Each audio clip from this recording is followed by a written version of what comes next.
Say cheese! Eat and cheese! Hi everyone! Welcome back to my channel. So for today's video, we will be answering all of these questions. Ayan. And let's start in 3, 2,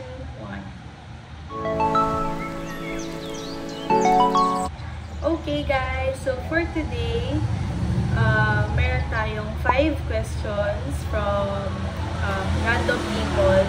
So sagutin natin yan. It's all about medtech licensure exam. So first is ito. Kailan po kayo nag-take ng boards? So guys, sobrang long story ng board exam ko. Board exam journey ko. So nag-take ako ng boards last January 21 to 22, 2021. So medyo kasagsagan ng COVID. And supposedly, cutting story time lang. Supposedly, I was about to take it March 2020 and pandemic happened. So, ayun, na-postpone, na-cancel, and inabot nga ako ng January 2021. And that leads us to the next question. Tada! Paano po kayo nag-decide if January or March board exam? So, yun nga, supposedly March 2020 tayo, pero naging January 2021 na. So, nag-decide ako. So, I graduated kasi 2019. And hindi ako nakaabot dun sa review enrollment ng isang review center. So, nag-decide ako na dun na lang ako sa latter enrollment schedule nila. Kaya naging March yung pag-take ko ng boards. Pero if mag-decide kayo guys, make sure na piliin yung date is yung kung kailan kayo mentally prepared. Well, wala naman talagang super duper ready for the exam. Pero I guess, kung sa tingin nyo talagang gusto nyo na mag-take. Kasi actually,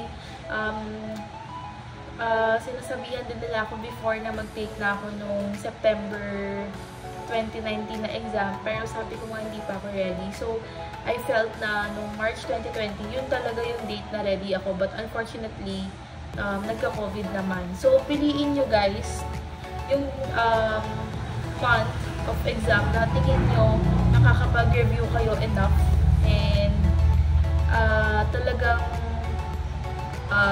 magagamit nyo yung time nyo ng maigi sa pag-aaral. And nabalitaan ko rin na hindi na January and March yung exam natin this year. So, it will be on March 21, 2024. March 21 and 22. And yung isa naman is August 6 and 7, 2024. So, eto. Yan yung new testing date, examination dates, and yung start and end of application for both exam schedules. So, please take note of this na lang. Okay. And that, for our next question naman, ilang months po kayo nag-review ate? So, yun nga. Sobrang tagal talaga nito guys. Kasi nag-enroll ako dun sa review center ng I think November 2019. Nag-start yung review ko. So, December, January, March, supposedly, 3 months of intensive review lang talaga yung pre-prepare ko. Kasi nga, March 2020 exam, diba?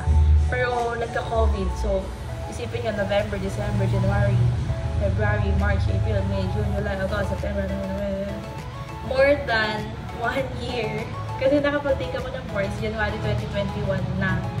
So, ganun katagal, guys, yung pre-prepare ko na time to review.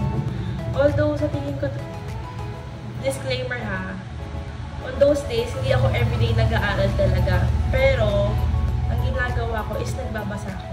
So, for me kasi magkaiba yung word na aral, tsaka basa lang. Pag-aral talagang, as in, fully focused ako, gano'n, no distractions. Pero pag nagbabasa-basa, kasi yung casual lang, yung may TV sa harap mo, ganyan, nakakapag-phone ka, ganun lang. So, for the year 2019 of November, for the month of November 2019, hanggang sa first week of March 2020. Actually talaga, ready na ako mag-boards. Pero ayun nga. Yun talaga guys, sobrang intensive review yung ginawa ko noon. Pero, nung nagkaroon ng lockdown, medyo naglaylo yung pag-review ko. Para nga medyo ma-relax ng konti. Kasi hindi ko sure kung kailan yung yung final boards schedule. So, hindi muna ako nagpaka-sunog ng kilay ng mga time na yun. So, nung nagkaroon ulit ng schedule for the exam, doon na ulit ako simulang maging serious sa aking pag-review. Okay, for the fourth question, this one. Nakapasa ka po ba sa exam? Yes, guys. Thank you, Lord. One take lang tayo. Ayan. So, ito yung aking name sa list of passers. Andiyan yan. So, that's February 2021 din. Ang tagal pa ng release ng result na yan. So, super duper anxious sa paghihintay. Pero, di ba? Just trust the process and the waiting time. And, pasado tayo. Thank you, Lord. And, for the final question, did you top your boards? Guys, hindi. Actually, I was aiming for it, but unfortunately, meron tayong grade na hindi ganun, meron tayong subject na hindi ganun kataas yung grade ko. But still, ang mahalaga is nakapasa tayo sa board. Bonus na lang talaga kung magtatop, diba? So, kayo guys, I hope this video helps you to aim and achieve your goal. And sana patuloy niyo pong supportahan yung vlog ko. And if you have more questions, just comment it below. And that's it. Bye! And see you next time!